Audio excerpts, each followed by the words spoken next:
Hallelujah. Panginoon, salamat po ng marami at muli kami ay iyong dinako sa iyong panambahan upang una sa lahat magbigay papuri at pagsamba sa inyo, magpasalamat sa kabutihan mo sa aming buhay, sa mga nagdaang linggong ito, Panginoon, at amin po muling ipagkakatiwala sa inyo ang buong linggong aming kakaharapin, Panginoon. Salamat po ng marami ang iyong salita na aming po mapapakinggan sa mga sandaling ito, naway maging gabay po namin sa aming pong pagharap, sa aming pong mga buhay, sa darating na linggong ito at sa mga panahon pang darating, Panginoon. Salamat po ng marami, O Diyos, at pagpalain po ang inyong mga salita na may ihayag ngayong hapong ito. At salamat po sa bawat kaisipan at puso na tatanggap nito, Panginoon. Nawa nandoon po ang aming kapakumbabaan, natanggapin ang iyong mga salita ngayong hapong ito, Panginoon. At salamat po ng marami, O Diyos, sa kapangyarihan na pinagkaloob po sa amin upang sawayin ang lahat ng pakanan ng kaway na handang pumigil at humadlang sa mga biyaya at pagpapala mo na dapat tanggapin ng bawat isa sa amin ngayong gabing ito. Kaya Lord, sanctify mo ng iyong mapagpalang dugo ang kabuuan ng lugar na ito, ang buhay ng bawat isa, Panginoon. Salamat po ng marami, O Diyos, sa buhay ng bawat isa na malayang tatanggap ng iyong masaganang pagpapala sa araw na ito. Lahat ng mga nakahandang humanggap ng pagpapala ng Diyos, sumigaw na malakas na Amen. Mas malakas pa dyan, Hallelujah! Parang yung iba, parang walang dating. Okay? Parang hindi excited na tumanggap ng pagpapala mula sa Panginoon. Minsan pa, lahat ng mga excited tumanggap ng pagpapala mula sa Panginoon. Salamat, Lord! Mas malakas pa dyan, salamat, Lord! Amen. Palapakan natin si Lord. At pwede ba, salamat po sa mga recon team natin. Pwede ba bago tayo magsiupuan, batiin nyo naman yung mga katabi natin. At kung yan po ay mayroon pong special ID po, ay pwede ba i-welcome po natin? Come on po, sige po, iparamdam po nyo sa inyong mga tabi kung gaano po kainit ang pagmamahal ni Lord sa bawat isa sa atin. Okay, sige po, tayo po yung malaya makakaupo na sa presensya ng Panginoon. At of course, dun po sa mga bagong kaibigan natin na nakarating ngayong araw ito, welcome po. At nawa ay patuloy niyong maramdaman ang mainit na pag-welcome at pagmamahal ni Lord sa buhay ng bawat isa. Pwede ba palapakan natin yung mga bagong kaibigan natin? Kung mayroon po kayong katabi na may special VIP IDs po na nakasuot sa kanya, welcome po natin. And of course, sa mga nag-invite sa kanila, mas matinding palakpak para sa kanila. Yan. Of course, nakikita lahat ni Lord yan, mga pagpapagal na ginagawa natin sa kanyang kaharian. Okay? So, ngayong hapong ito ay hayaan niyo po na aking pong ibahagi sa inyo yung pong almost 3 months na talagang nagre-remind sa akin at the same time, patuloy na nagbi-minister sa akin bilang isang individual na Kristiyano po, na kagaya nyo rin. Kaya, ito pong mensahe na ihatid sa atin ng Panginoon ay bago ko po ibabahagi sa inyo, sa akin po muna nag-minister ito para sa lahat ay hindi po natin isipin na parang exempted po kami sa amin po mga ipinipreach sa inyo, kundi ako mismo ay kaya naging buhay po ito sa akin dahil itong salitang ito ay nung naibigay po ng Lord sa akin at dinala ko po ito sa Quezon City, City Hall po natin, mga taga Quezon City. Of course, alam ito nung disciple ni Brother Bunny, yung ating tumugtog kanina ng gitara, si Kuya Jai. Yan po yung madalas ko pong kasama para maghayag ng salita ni Lord dun sa City Hall po natin. 2 departamento po yon at isiniris po namin itong topic na ito. So grabe po ang impact ng mga buhay ng mga empleyado po ng BOC at saka CRO. Kasi nakita nila at maging ako mismo na grabe ang matinding pangangailangan ng bawat sambayan ng Pilipino sa bagay na ito. Okay? So nawa sa salitang ito na mapapakinggan natin ay huwag po tayo magturo, kundi tignan po natin sa sarili natin kung saan po tayo po pwedeng lumugar at maging bahagi po. Dahil bilang isang sambayan ng Pilipino, nawa makatulong po tayo sa naisin ng ating presidente na makapag-contribute o makapag-ambag ng pagbabago sa ating bayan. Sino sa inyo dito gustong makita ang tunay na pagbabago ng ating bayan? Parang 1/3 lang yung nagtas. Parang, tanungin katabi mo, Pilipino ka ba? Okay, so lahat po tayo ay Pinoy. Of course, mayroon lang isa tayong visitor dyan. So, meron po bang, Kuya Barry, bahala ka na dyan, ha? Okay? So, alam nyo po, saan na ba ako? Yan. Okay, so nagsimula po ito last January po kasi meron po tayong isang kapatid na nag-vacation po nag-vacay sa Japan. So, may isang bagay lang po siya na napansin na talaga naman hinahangaan ng ibang bansa. So, napansin niya doon yung napakatingkad na diwa ng pagiging disiplinado. So, maaaring nakukuha nyo na kung ano yung gusto kong ibahagi sa inyo, okay? At yun po yung gusto kong ibahagi sa atin dahil alam nyo, nakita ko po na since ang pinakatema po ng ibinabahagi sa atin ay kung paano lalong magningning ang liwanag ni Kristo, at the same time yung kalwalhatian niya at saka yung buhay na taglay ng Panginoong Yesus ay mag-reflect sa buhay ng bawat isang individual na Pilipino at mga Kristiyano na nagmamahal sa Panginoon, kailangan po natin itong bagay na to. Para hindi na po tayo pwede ba paki-plus natin yung pinaka-title ng yan. Pakibasa nga natin yung title ng ating pag-uusapan sa 2, 3, go! Sa Tagalog. Yan. Okay, so alam nyo ba na mismo ang ating Panginoon ay napakadami po niyang sinasabi patungkol po sa discipline. Okay? So, makita po natin yan dun po sa aklat ng unang Korinto. 1 Corinthians ba yun? 1 Corinthians chapter 9, verse 24 to 27. Okay? So, ayan po sa Good News Translation. Ang sabi po niya dyan ay, okay, sabay-sabay nga po natin basahin. 1 to ready, go. Verse 24. You know that many runners take part in a race, but only one of them wins the prize. Run then in such a way as to win the prize. Verse 25. Every athlete in training submit to strict discipline in order to be crowned with a wreath that will not last, but we do it for one that will last forever. Next. Go. That is why I run straight for the finish line. That is why I am like a boxer who does not waste his punches. Verse 27. I harden my body with blows and bring it under complete control to keep myself from being disqualified after having called others to the contest. Sa Tagalog po, ganito po sinasabi. Verse 24. Alam ninyo, ang mga kalahok sa paligsahan ay tumatakbong lahat. Ngunit iisa lamang ang nagkakamit ng gantimpala. Kaya't pagbutihin ninyo ang pagtakbo upang kamtan ninyo ang gantimpala. Verse 25, lahat ng manlalarong nagsasanay ay may disiplina sa lahat ng bagay. Sabihin nga natin, sa lahat ng bagay. Upang magkamit ng isang gantimpalang panandalian lamang. Ito po yung worldly athlete po.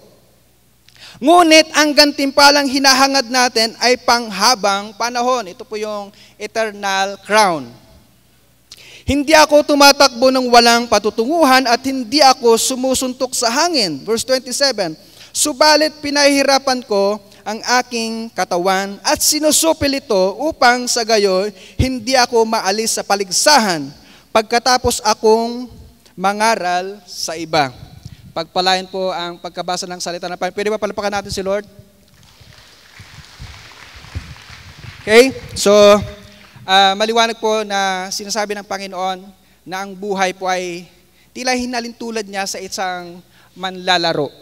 o atleta o mananakbo na kung saan para po makamtan yung gantimpala na hinahangad ng isang manlalaro, kailangan niyang dumaan sa matinding training at pagdidisiplina sa sarili. Amin po ba?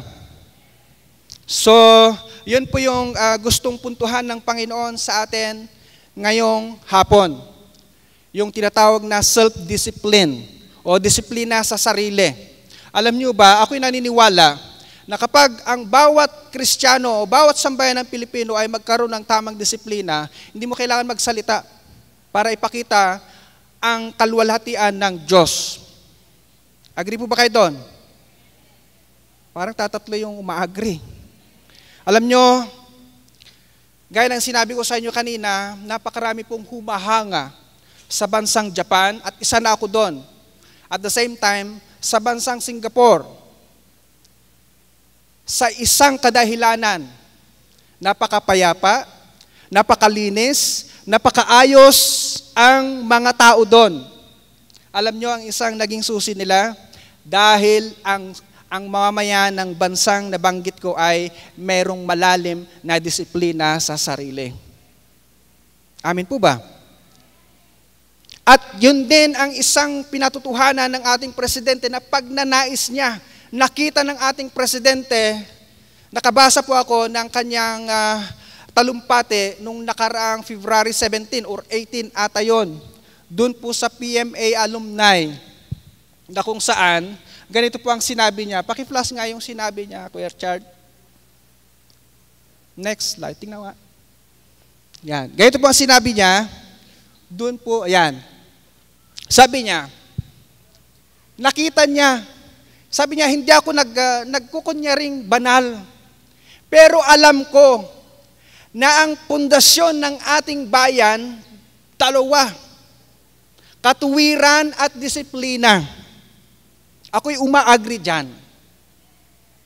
Ngayon, ang pag-uusapan lang muna natin, yun lang isa muna. Huwag muna natin puntahan yung righteousness. Yun lang po munang discipline. Ang gusto kong pag-usapan natin ngayon para hindi tayo masyadong ma-overwhelm sa gustong ipakita ng Panginoon sa atin. Alam nyo, kung gaano ka-passionate ang ating presidente para i-impose yung discipline. Dahil itong discipline na ito, na dapat tinataglay ng sambayan ng Pilipino ay tila nalusaw. At tila, alam niyo yun, nawawala. Dahil kitang-kita niya ang reflection nito sa sambayan ng Pilipinas.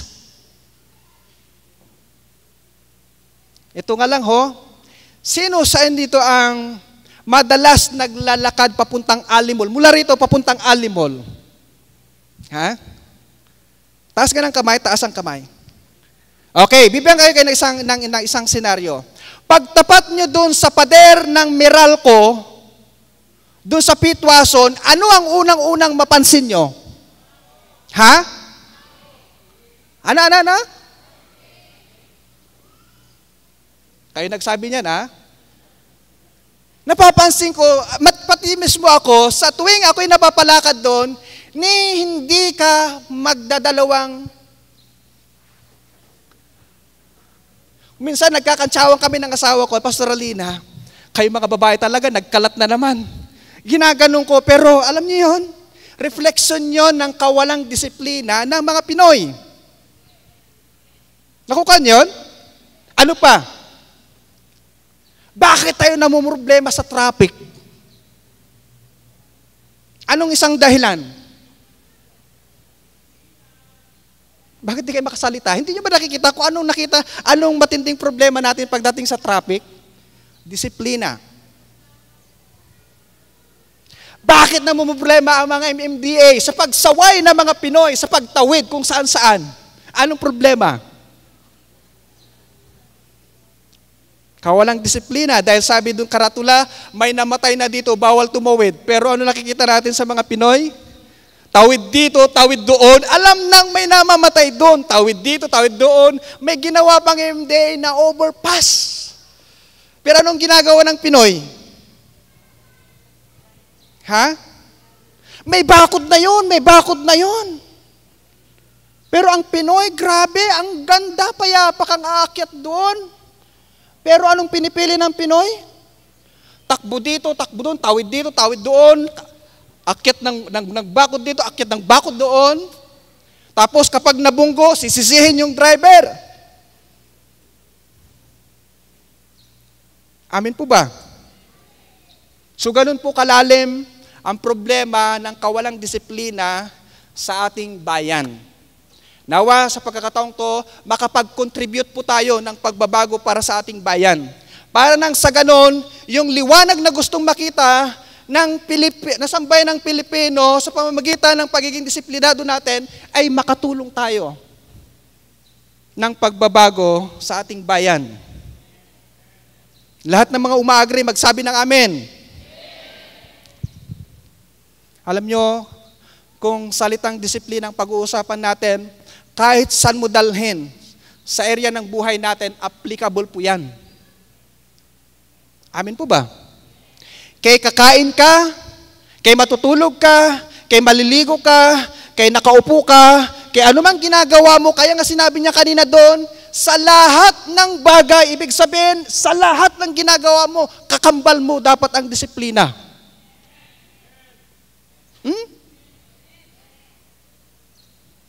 Kaya ba natin buhayin muli yung tunay ng pagkakaroon ng disiplina sa ating bayan? At huwag na tayo muna pupunta sa iba, mula sa sarili natin. Self-discipline. Amin po ba? Kay estudyante ka man, kay empleyado ka man, kay anuman meron kang kalalagayan sa buhay, kailangan mo ng disiplina. Kaya nga sabi ko sa inyo kanina, kasama ako dyan na dinidisiplina pa rin ng Panginoon. Amin po ba? Alam niyo, nung tinuturo ko po doon sa City Hall, minsan, hindi ko maintindihan yung mukha ng mga empleyado kasi, siyempre, may tama eh. Alam niyo ba na isang problema natin sa gobyerno, yung pagpasok, pagpasok sa tamang oras, at pagdating dun sa workplace nila, ang daming patay na oras dahil sa chismisan. Nakukuha niyo yun? Ang sakit eh. Amen? So, ganun po kalalim ang problema ng kawalan ng disiplina sa ating bayan. Pero nagtataka ka. Kaya naman sumunod ang Pinoy pagdating sa ibang bansa. Pero bakit pagdating dito sa sariling bayan natin, tila bagsak tayo pagdating sa disiplina? Pakinggan nyo mga sinasabi ng mga nanggaling po sa abroad. Ako, galing din po ako sa abroad. Sa isang bansang isa sa napakahigpit, na kapag nagnakaw ka, putol daliri. Pero bakit natatakot magnakaw ang marami? Kasi alam nila na hindi tama. Bakit sa Singapore, nung pagpunta namin doon, grabe, ingat ka dyan, baka ma-fine ka dyan. Mag-observe ka, baka mamaya, mali yung pagtawid mo, mali yung paglakad, mali yung nilalakaran mo. So, aware kami. Sabi ko, kaya naman pala namin sumunod. Ganon din, pagdating sa Subic. Bakit ang mga Pinoy kayang sumunod doon sa mga discipline na ini-impose ng isang lugar? Pero pagdating na dito sa wala na, kanya-kanya na diskarte. Tahimik ang bayan. So nakaka-relate po ba tayo dun sa nangyayari sa paligid natin, lalo sa ating bayan? Kaya po natin pinag-uusapan to kasi para man lang makatulong tayo sa napakalalim na problema ng ating bayan, yung kawalang disiplina. Mag-ingat-ingat kayo kasi inimpose na ngayon sa MMDA yung huhuliin talaga yung, anong tawag doon, yung tatawid ka lang bigla na wala sa tama. Jaywalking. Ingat. Sabi mo sa katabi mo, naglalakad ka ba? Ingat. Aware ka sa disiplina. Alam nyo, sa mga taong ayaw ng disiplina, galit na galit sa ating presidente. Nung unang pasok pa lang niya sa kanyang pagiging presidente, ang unang inimpose niya ay yung curfew. Pero para sa mga ayaw ng disiplina, anong ginawa? Nagalit at nag-react. Tama o mali? Pero para sa ikabubuti natin, yung discipline na ini-impose niya. Ano pa yung in-impose niya na ganun na lang yung pagnanais niya na mabago sa pag-uugali ng Pinoy? Yung pong nasa labas ka na nakahubad, sa mga kalalakihan, sa mga kababaihan, masyadong ano na yun, kung mga babae pa yung nakahubad sa labas, ano? Pero sa mga kalalakihan, nakagaya ko, sa Marikina, mag-ingat-ingat kayo kasi bawal yung maglalakad doon na nakawalang pangtaas ng damit. Mga taga Marikina, saan mo ta mga taga Marikina? Kuya Dante, kayo ba ay naranasan yung naghubad ng damit doon na naglalakad? Hindi. Bakit? May discipline. Ang mga taga Marikina. Amen? Ano pa? Yung pag-iinom, paglalasing sa kalsada na wala sa oras. Inimpose yun, pero ang daming nagalit.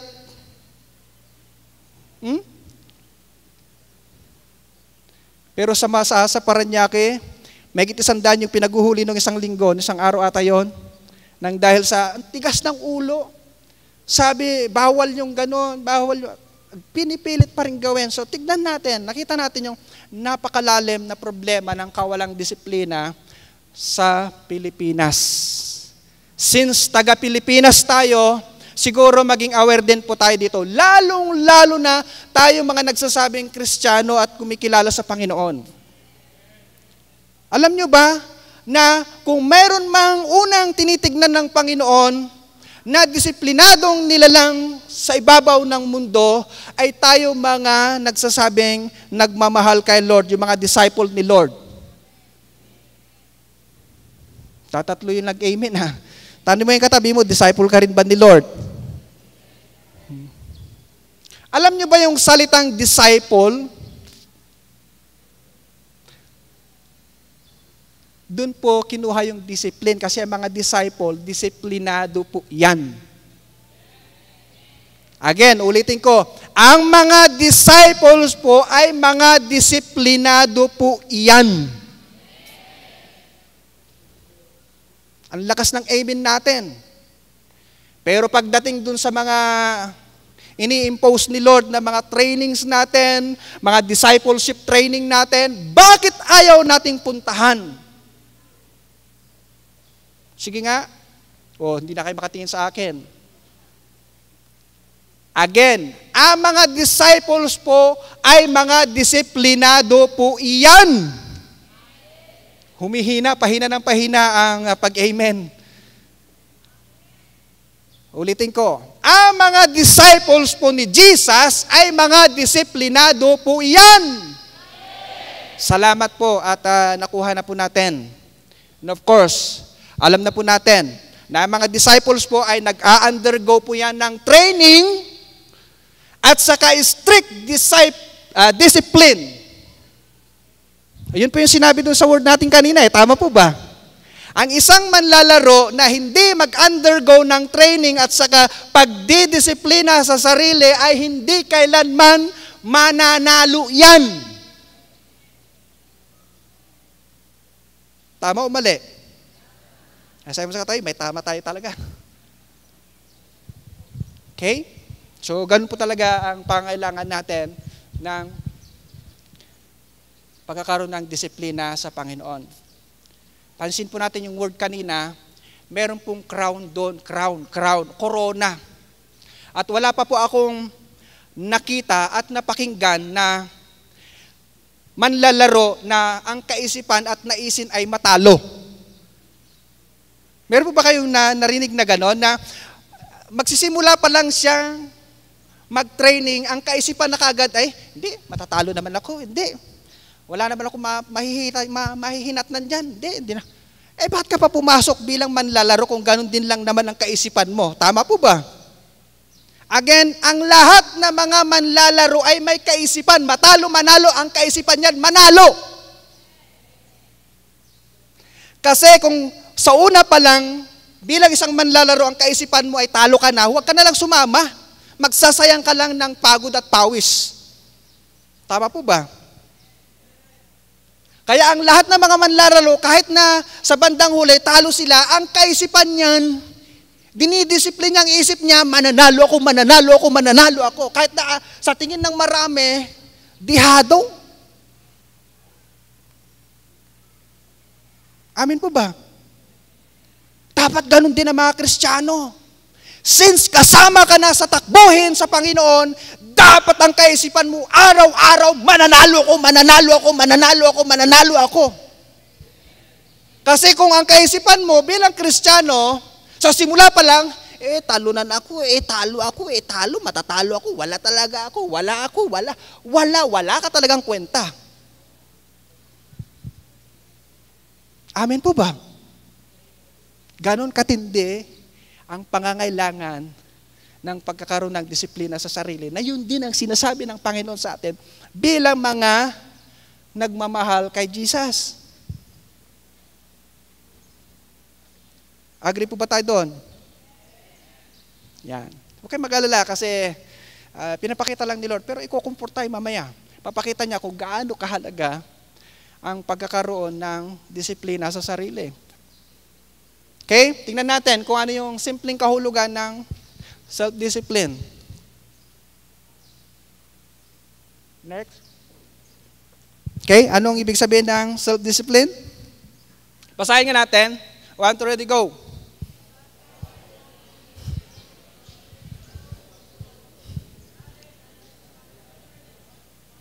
Okay? Sabi niya dyan, self-discipline is a pattern of behavior where you choose to do what you know you should do rather than what you want to do.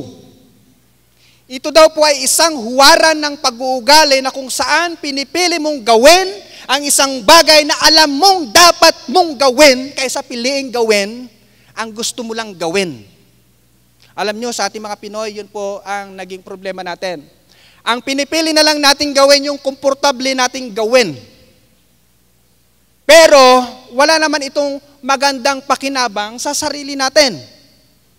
Nagbibigay ako ng isang example po ha. Ito po yung isang example ko po dun sa mga tao sa City Hall. Sinasabi natin na gustong-gusto natin maging malusog ang katawan natin. Pero sino sa inyo dito ang pumipiling gumamit ng elevator kaysa gumamit ng hagdanan? Alam nyo, kami, buhay na patutuo po, mula nung nagsimula po kami, magministeryo po, nung si Kuya Barry pa ang kasama ko sa City Hall, pinakauta kay Kuya Barry, gusto mo bang makita kung ano ang lagay ng puso natin? Pwede ba akyatin natin yung stairs from ground floor to 5th floor? At kapag nakita natin na yung palpitation ng puso natin ay tila nahahapo, ibig sabihin, may problema tayo sa exercise. Alam nyo, nung unang linggo namin, grabe, Kuya Barry, para kami mga senior citizen na umaakyat na. Pero nung nasanay na po kami, parang, alam nyo, kaya nga namin sumabay na sa mga millennial, yung mga kabataan, tinatakbo na namin yung 5th floor. Ha? Pero nung nabanggit ko yun sa mga taga City Hall, tawanan sila. Bakit? Pinipili nilang sumakay doon sa komportable. Komportable lang sila. Hindi sila napagod, hindi sila pero walang pakinabang sa kanila na nagnanais ng mabuting kalusugan. Tama o mali?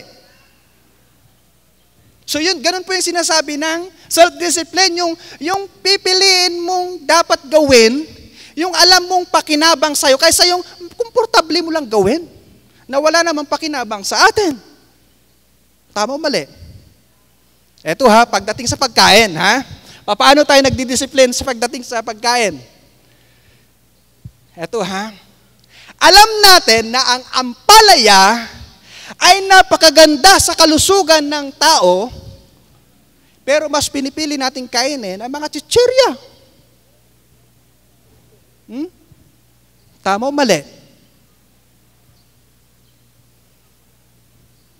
So anong simpleng ibig sabihin ng self-discipline?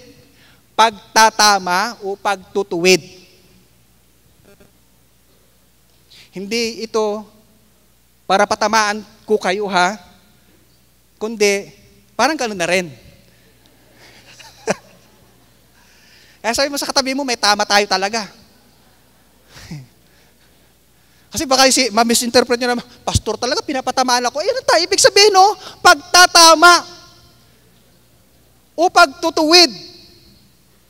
Kaya sabi ko sa inyo, hindi dahil gusto ko yung patamaan, pero parang ganun na rin talaga. Ganun talaga babagsak eh. Amin po ba? Mahal niyo pa po ba ako? Kasi parang ayaw nyo na ituloy ko yung... Okay? Again ha, kahit saan mo dalhin ang gulo, ang disiplina sa sarili, sa buhay natin bilang individual, pwede eh. Kailangan natin, practical natin, ini-apply sa buhay natin. Kahit saan ka bumaling, kahit magtago ka pa sa ilalim, kailangan mo pa rin ang disiplina sa sarili. Amen po ba? Kung hindi ka magkaroon ng tamang disiplina sa tinitignan mo, nakikita mo, malulunod ka dyan. Kapag hindi ka marunong magdisiplina sa kung anong pinapakinggan mo, makikita mo balang araw ang buhay mo. Kung hindi ka marunong magdisiplina sa mga sinasabi mo, pagsasalita mo, makikita mo rin ang maging epekto nito. Kung hindi ka marunong magdisiplina kung paano ka nag-iisip araw-araw, makikita mo ang epekto nito sa buhay mo. Kung hindi ka marunong magdisiplina sa kung anong ginagawa mo sa araw-araw, makikita mo ang reflection nito sa buhay natin araw-araw. Amen po ba? Nangungusap po ba ang salita ni Lord? Pwede ba palapakan natin si Lord para medyo makahinga-hinga naman tayo kasi parang ang dating lunod na eh. Ha? Masarap po ba ang pag-usapan natin itong salitang ito? Alam niyo, sa totoo lang, masakit po minsan yung nadidisiplina. Tama o mali? Kaya minsan yun po yung iniiwasan natin, yung hirap, yung sacrifice. Kaya kung minsan maraming shortcut eh. Para lang iwasan yung maaring effect ng pagdidisiplin o yung training o yung pagdidisiplina sa sarili. Gusto nila shortcut para lang yung komportable lang silang lakad ang gusto nilang gawin sa buhay pero walang pakinabang. Amen po ba? So yan po yung ang dami po, yung mga ilang bagay na kailangan natin disiplina sa sarili natin, napakarami po yan. O maaring, ito hindi ko po, kasi ayaw ko pong, kagaya ni ating presidente, ayaw kong magkunyari na ako'y napakadisiplinado din. Oo, maaring may mga area ng aking buhay, kaya nga sabi ko sa inyo, ako mismo, kailangan ko pa rin madisiplina kasi napakaraming area sa buhay natin na kung minsan, disiplinado ka sa isang area na to, pero doon sa ibang bagay, bagsak. Tama o mali? O maaring ako, halimbawa, maaring ako ay mayroon akong pagkadisiplina pagdating sa prayer life. Pero minsan, pagdating doon sa devotion o pagbabasa, minsan, may time na bumabagsak. So, ibig sabihin nun, kailangan natin ng matinding pagdidisiplin. Agree po ba kayo doon? So, hindi ko sinasabing wala tayong disiplina ha. So, pinapakita ka lang dito na in general, napakarami pong pwedeng i-disiplina sa ating mga sari-sarili. O maaring disiplinado ka pagdating sa pagkain. Maraming ganon. Aware na aware sa mga kinakain. Niwag na wag mong mapapakain ng mga taba-taba, yung mga, alam mo yun, yung mga bawal sa kanyang katawan. Kasi alam niya yun, aware siya doon, discipline siya doon. Pero alam ng Diyos na merong ibang area ng buhay natin na kailangan pa rin natin i-discipline.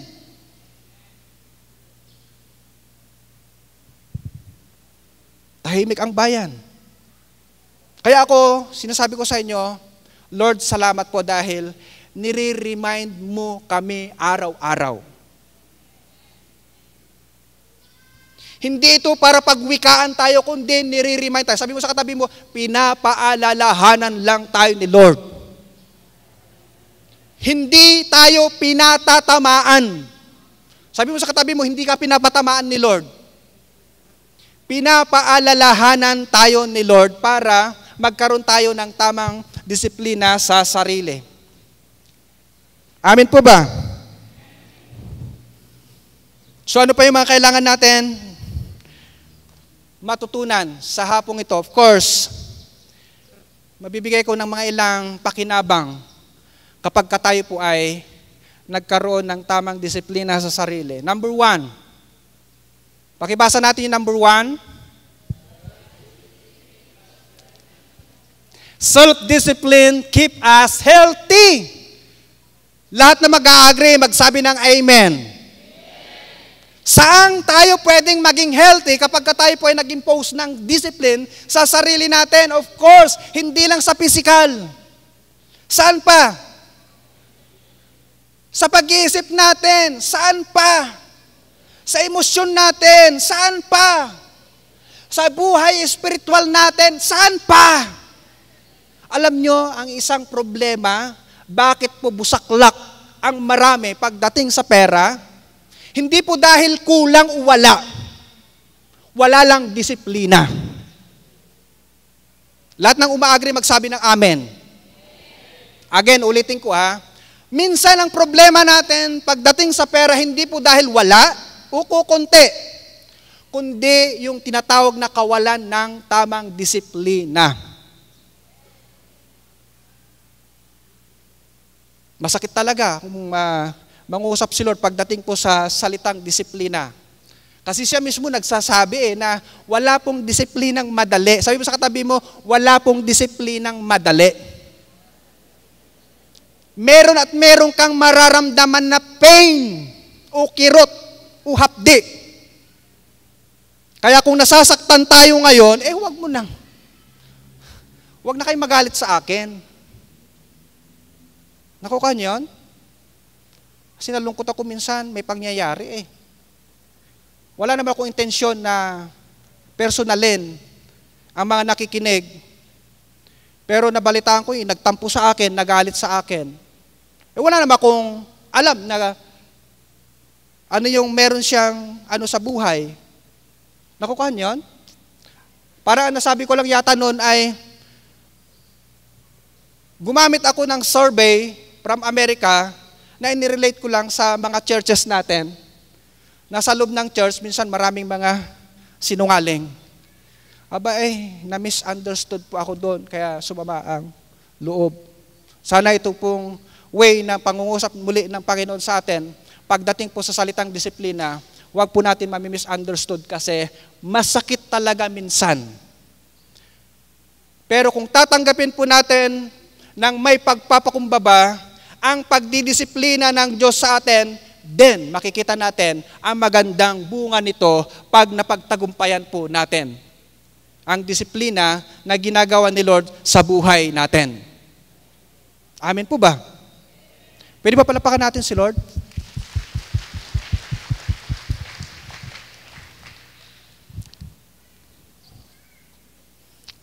So, yan po ang mga katotohanan. And number 2 na benefits nito, of course, kung gusto natin maging healthy tayo, of course, gawin natin yung mga discipline.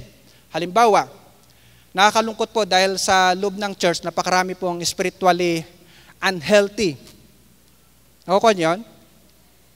So, bato-bato sa langit, ang matamaan, magbago. Tanggapin natin ang katotohanan na pagdating po sa disiplina, spiritual life natin.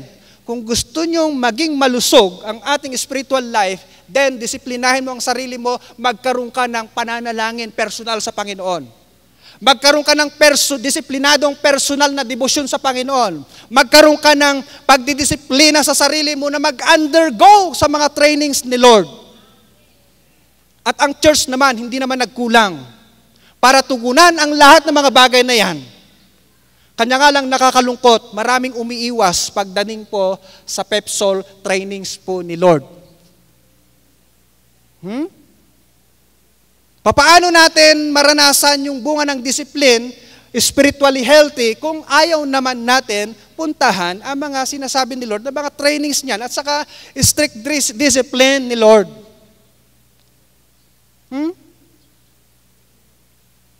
So parang sinasabi mo, nag-Kristiyano ka, pero ayaw mo naman mag-undergo na mga proseso ng para makamit mo yung gantimpala ng pagiging tunay na Kristiyano.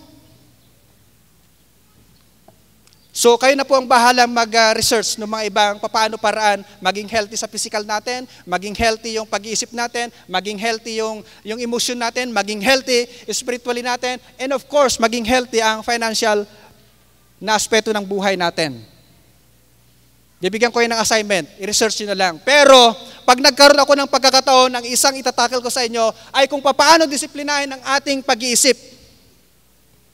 Maganda po bang pag-usapan natin yung sa susunod?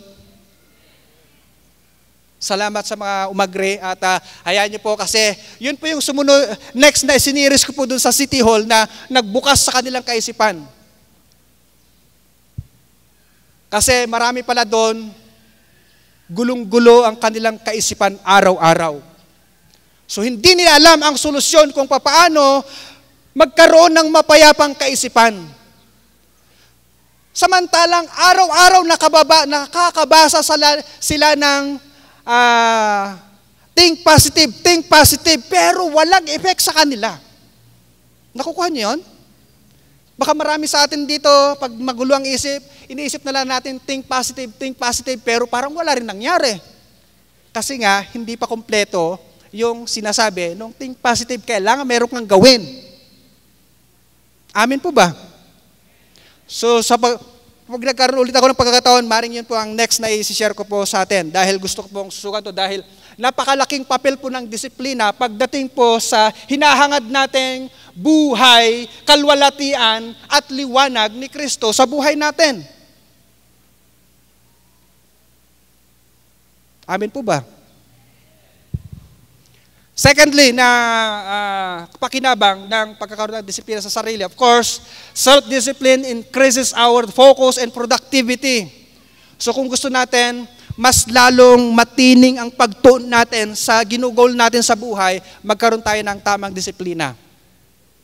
Sino sa dito ang may goal sa buhay? Yung pagnanas, bigyan ko ng isang halimbawa. Kayo ba'y nag-goal na maging malusog ang katawan nating physical? Then, kung meron kang ganyan na goal, i-discipline mo sarili mo, mas focus ka. Nakukuha niyon? And of course, makikita mo, mas magiging productive ka. Amen?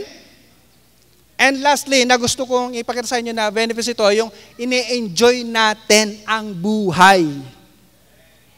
Sino sa dito gustong i-enjoy ang kanyang buhay? Sabi mo sa katabi mo, konting disiplina. Yan. Alam mo, ang lungkot yung buhay, yung nahuli ka ng dahil lang sa pagtawid mo sa wala sa lugar. Ha? Pag nandun ka na sa kulungan, dadaling ka sa pag-train sa'yo, pag-seminar sa'yo, pagbabayad ka, kung minsan nagagalit ka, naiinis ka, so hindi na-enjoy yung buhay, tama o mali. Pero kung alam mo na mali yung lalakaran mo, nakaiwas ka sa maaring masamang epekto nito sa buhay mo. Amen? So yun po yung gustong ipakita ni Lord sa atin, pagdating po sa disiplina. And then next, okay? Yan, pakibasa po natin yan.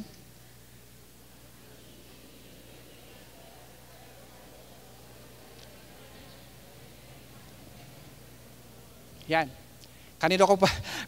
Kanina ko pa po nababanggit ang epekto ng kawalang disiplina sa sarili. Talagang nagre-reflect po ito yung negative impact sa mundong ginagalawan natin. Amen po ba? Kaya nasa atin po ang pagpili ngayong araw na to. Saan ka lulugar? Ang sisikapin mong mag-undergo ng discipline o yung okay na lang, bahala na, pero hindi mo nagagawa yung discipline. The choice is ours. Nasa atin ang pagpili. Pero sinasabi ni Lord, piliin natin na tayo ay magpadisiplina. Dahil ang mga disciples ni Lord, sila yung tinitignan ni Lord na unang mga disiplinado. Amen po ba? Palapakan nga natin si Lord.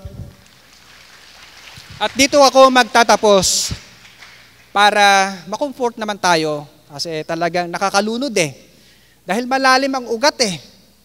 Parang ang ating presidente, kaya ganun na lang siya kapassionate na impose ang mga discipline na alam niyang makabubuti sa ating bayan kasi alam niya kung gaano kalalim yung bubunutin na problema ng ating bayan.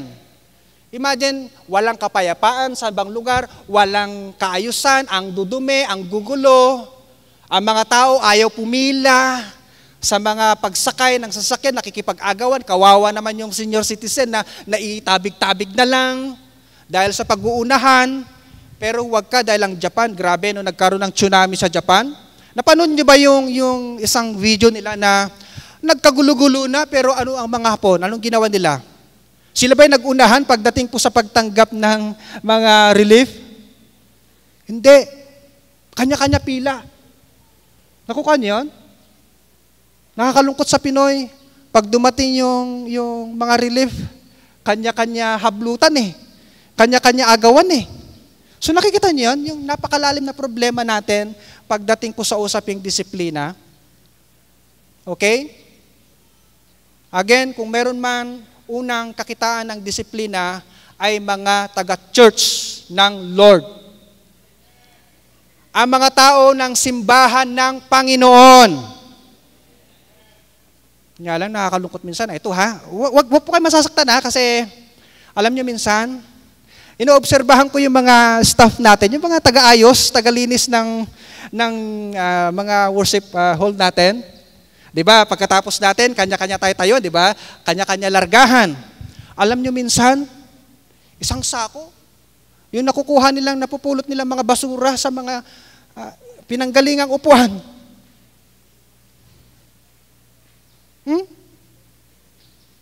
Oh, tumitingin-tingin na kayo sa ilalim ng upuan nyo, baka may nakakalat ha. Pinapakita ko lang yung mga simpleng bagay, pero doon nakikita ni Lord kung paano tayo naging disiplinado. Amin po ba? Kaya kaninang umaga, pagdating ko, yun yung isang inobserbahan ko kanina. So ang napansin ko, yung mga staff natin, kung todo ayos ng mga, alam mo yung mga upuan, gulo-gulo, wala sa ayos, tapos maraming mga pinupulot-pulot na mga hindi ko alam kung ano yung mga basura ba nila yon o ano. So sabi ko, talagang, kailangan talaga kami, Lord, mapaalalahanan pagdating po sa usaping disiplina. Amin po ba? Mahal niyo pa po ba ako? Mahal pa po natin si Lord. Pwede ba palapakan natin si Lord? Okay? Last words ni Lord na gusto nating basahin. Babasahin ko na lang po ito. Kayo na pong bahalang madali lang po unawain ito. Okay, paki-flash po natin, Kuya Chard.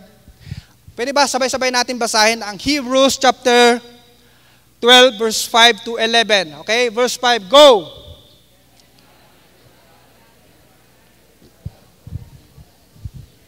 Sige lang po, basahin po natin. Para ano?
Hallelujah. Ilang word na discipline ang nabasa natin from verse 5 to verses 11. Napakarami po, di ba? Anong ipinapakita ng Lord sa atin dito? Napakahalaga sa buhay natin ang salitang discipline. Amen po ba? Okay, para sa Tagalog po, ganito po. Nalimutan niyo ba ang mga panawagan ng Diyos sa inyo bilang mga anak niya? Again, kung kinikilala nyo ang mga sarili nyo ay anak tayo ng Panginoon, mas sigit tayong kinikilala ng Diyos na tayo yung mga anak niya. Palapakan natin si Lord. Bakit? Kasi masaya siyang ini-impose itong mga pagdidisiplina, pagtutuwid, pagsasaayos sa ating mga buhay. Kasi kung hindi ka didisiplinahin ng Panginoon, anong sinasabi niya? Hindi ka raw niya tunay na anak. Amen po ba? Okay, sabi niya rito, nalimutan niyo na ba ang mga panawagan, sabi ng Panginoon Diyos sa bilang mga anak niya, mga salitang nagpapalakas ng loob.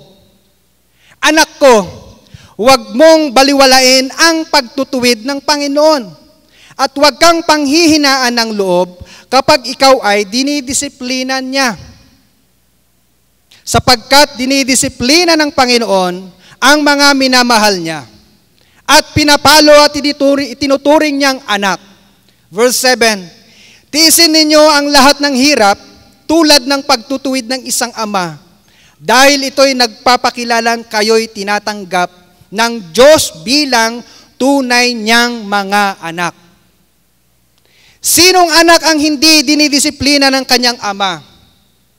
Kung ang pagdidisiplina na ginagawa sa lahat ng anak ay hindi gagawin sa inyo, hindi kayo tunay na mga anak, kundi kayo'y mga anak sa labas.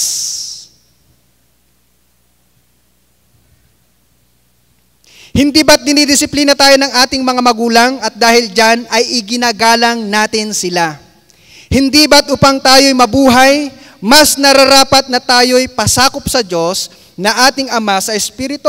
Verse 10, sa loob ng maikling panahon, dinidisiplina tayo ng ating mga magulang para sa ating ikabubuti. Pwede ba kalabitin mo sa katabi mo, para sa ikabubuti natin ito? Kaya sa mga anak, pwede ba pumalakpak ang mga lahat ng mga anak? Huwag na po kayong magkaroon ng galit at sama ng loob sa ating mga magulang kapag tayo po ay dinidisiplina. Bahagi ito ng aming pagmamahal bilang mga magulang. Hindi dahil sa salitang nanggugulang, kundi bilang bahagi ng nagmamahal na magulang. Kailangan po namin iparamdam ang pagmamahal namin sa pamamagitan ng mga simpleng pagdidisiplina. Kaya pag sinabi namin, anak, hugas plato, hindi ka na kailangan magalit o magtampo pa. Sa amin po sa bahay, meron po kaming schedule po ng mga anak, peace. Point. Meron po kaming listahan doon. Monday, almusal o breakfast, Mark and James. Sila po ang maghuhugas ng plato. Lunch, Joshua Caleb. Dinner, Grace Joy Labayne. And then Tuesday, lahat kami, meron kami.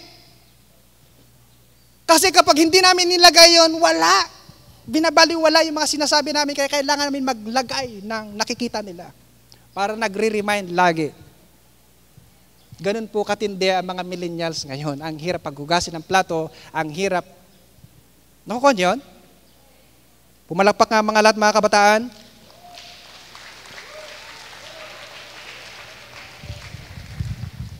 Okay.